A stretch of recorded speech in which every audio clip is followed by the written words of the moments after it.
Fala pessoal, professor Luiz aqui mais uma vez com vocês.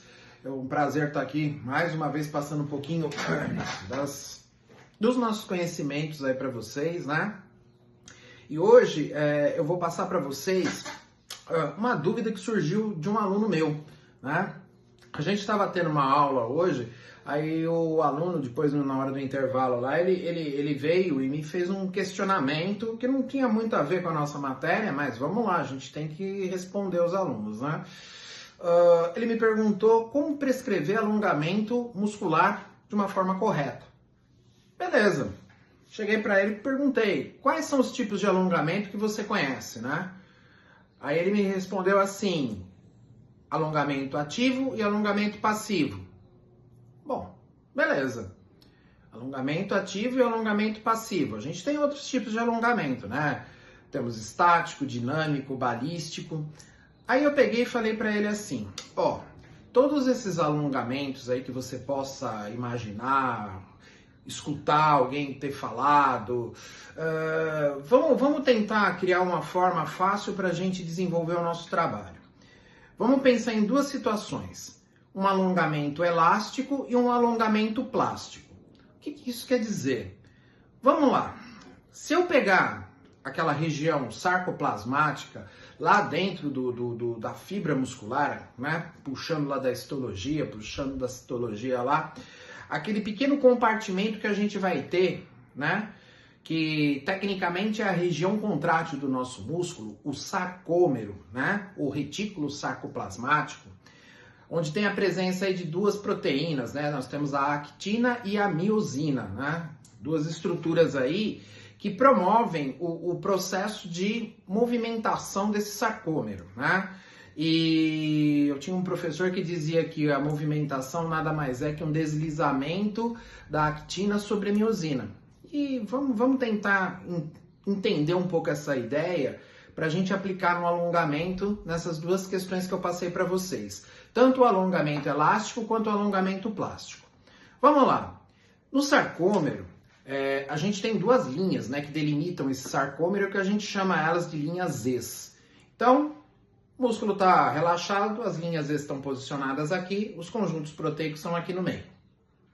O que acontece? Quando esse sarcômero se movimenta, pensando em contração, ele vai fazer isso aqui. As linhas Zs, elas vão chegar perto uma da outra. Tudo bem? Quando a gente pensa num alongamento, então eu estou aqui com as minhas linhas Zs paralelas. Elas vão abrir, ok? Beleza. Isso eu estou pensando em uma região sarcoplasmática. Se a gente imaginar que uma fibra muscular tem dezenas e dezenas e dezenas de sarcômeros, aí está o nosso poder contrátil desse nosso músculo. Bom, vamos falar então do alongamento agora. Eu entendi que quando o sarcômero está posicionado dessa forma e ele se abre, eu estou promovendo um alongamento desse sarcômero. Tá bom, vamos colocar as duas situações agora. Um alongamento elástico, pensando no sarcômero. Estou com esse início do meu sarcômero, eu vou abrir ele, depois de um tempo ele vai voltar no mesmo tamanho que o inicial, beleza? E um alongamento plástico. Eu estou com o meu sarcômero nessa delimitação. Aí eu vou abrir ele, segurei um tempo, soltei. E o que aconteceu? As linhas Zs, elas ficaram um pouquinho mais distantes do que o início.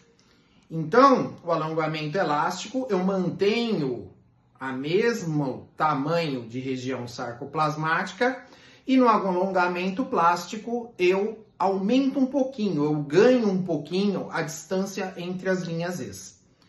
Agora vamos aplicar no nosso paciente. A questão que ele tinha me levado era um atleta.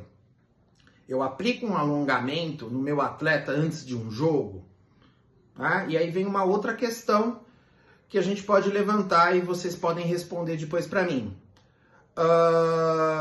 Eu já falo a questão.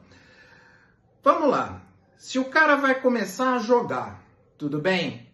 Eu vou aplicar qual alongamento nele? Elástico ou plástico?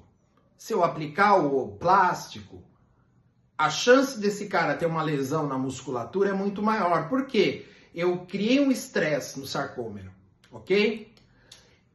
Então, nesse momento, antes dessa partida, é muito melhor eu trabalhar o alongamento elástico nesse indivíduo. Tudo bem? O cara não vai não vai participar de uma partida, ele vai não ter nenhuma atividade de explosão muscular. Eu posso trabalhar o plástico para ganhar a amplitude